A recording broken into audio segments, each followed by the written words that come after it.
Можете ли да си представите системата Сигма? Дали те не можеха да я направят?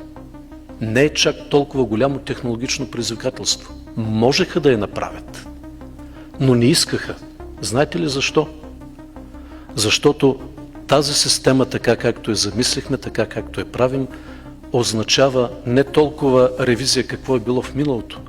Тя означава тотален, дигитален, независим, автоматичен контрол на сегашното управление, в сегашния момент. И аз съм го разпоредил това да се прави, за да има прозрачност за това как ние управляваме. Защото сега свързваме системата с търговския регистър. И там вече ще се видят всички декларации на политически лица, на общински съветници, на роднини. И ще почне да се вижда в кои фирми отиват парите. И това е един защитен механизъм за тези, които сега са на власт, за да не се върне олигархията под една или друга форма в управлението.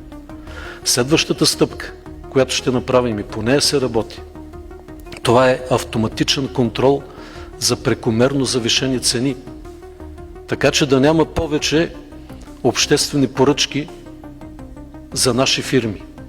И това да се отреже, и това да се спре. Следващото, ще обхванем и вътрешноведомствените